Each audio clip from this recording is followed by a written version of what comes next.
We're going to make Thai food today. Thai food. We're going to make yellowtail cooked in green curry sauce. We have this beautiful yellowtail here, also known as hamachi, which is sashimi grade, by the way. It kind of feels really good that I'm gonna cook sashimi grade fish, and I kind of feel bad at the same time. If you go to a sushi restaurant, hamachi is oftentimes served with a jalapeno. and it's a very popular appetizer everywhere because it's awesome and it's delicious. That being said, I really believe yellowtail is gonna go really good with green curry sauce, Thai green curry sauce. I have all these herbs here, lemongrass, basil, ginger. In order to make this dish authentic, you can substitute basil with Thai basil, but I don't have access to Thai basil. It's hard to get now. And you can substitute ginger with galangal. You can just try to make it as authentic as possible, but don't stop making something because you don't have one or two ingredients that's on here. All right, so I'm going to start cutting the vegetables first. Let's start with mushrooms, okay? And we're going to cut these in eighths. You want to make sure you cut vegetables small enough so that they'll cook quick enough. The more variety of vegetables you have, the more fun. Okay. Traditionally, they have the Thai eggplant, which kind of looks like this, funny enough. Again, we don't have access to that today, but it's okay, we use regular eggplant. Green beans would take a little longer to cook than other vegetables, so I would cut them a little smaller. Little zucchini that looks like Thai eggplant. That's good. I'm using Anaheim chili pepper today because it has nice heat. You can use regular bell pepper. In fact, if you use red bell pepper, it's gonna add more color to the dish. That's about a good amount of vegetables for amount of fish that I have. We're moving on to the herbs. This is some lemongrass. These aren't that hard to find. You'll probably find it in regular grocery store. Thai basil, maybe a little harder to find. Galangal, you have to go to Asian market. So we're going to use ginger instead. Just peel them, a couple slices.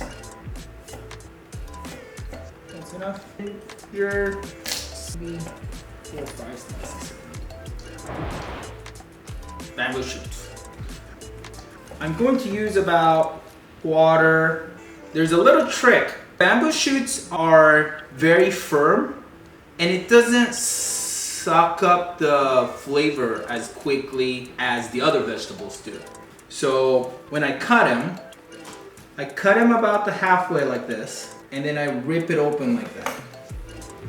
Cut it halfway and tear it apart like that. They don't look as nice as if you cut it straight down, but it'll create more surface, right? Because it has these fibers. It's kind of rigid. So all the sauces will be caught on these surface.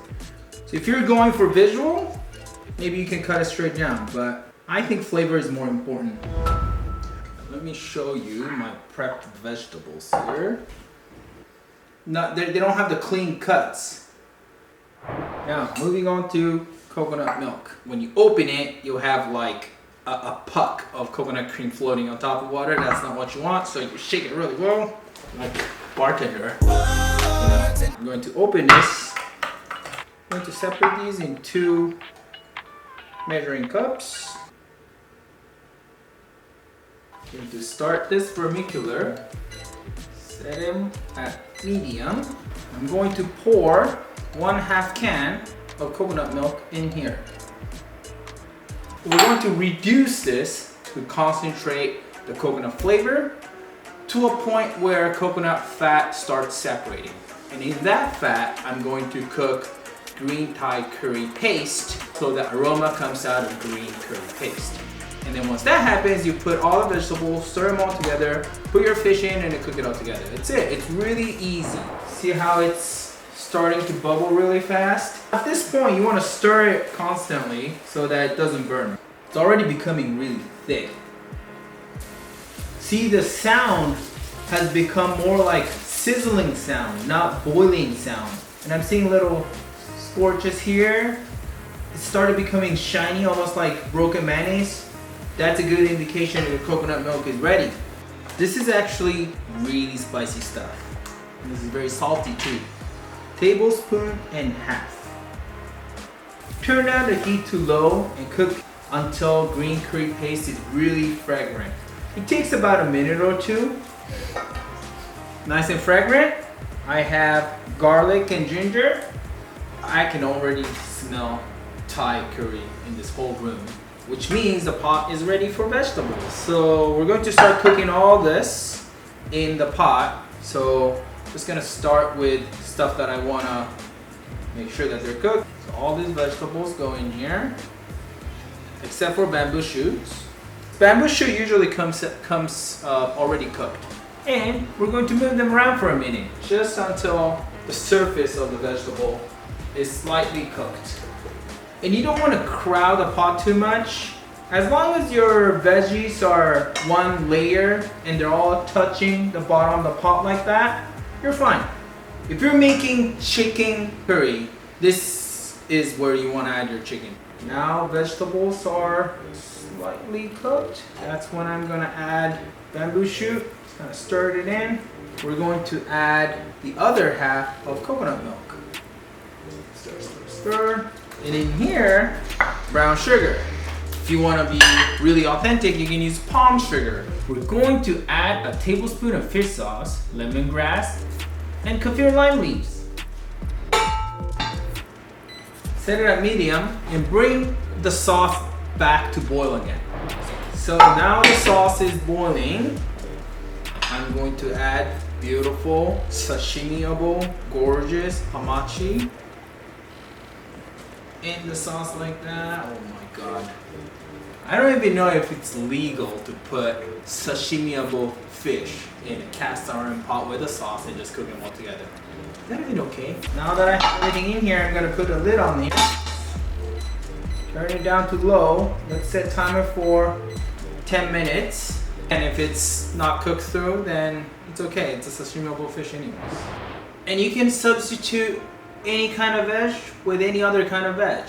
Whatever is seasonal. And if you want to up the spice level, you can throw some dry chili in there. You can use more of the curry paste. You just be careful, it gets really salty too. So you don't want to add too much fish sauce.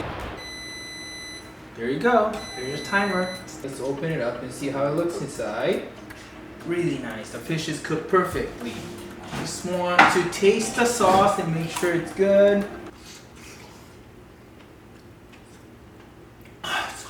It's good. It's really good. It actually came out really nice. It's perfect balance of sweetness, saltiness, little heat.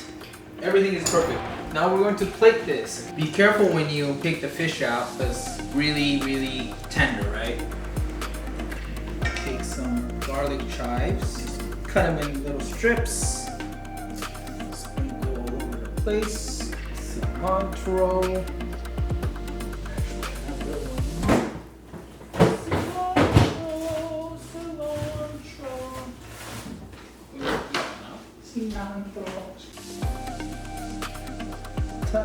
So we're going to use regular basil.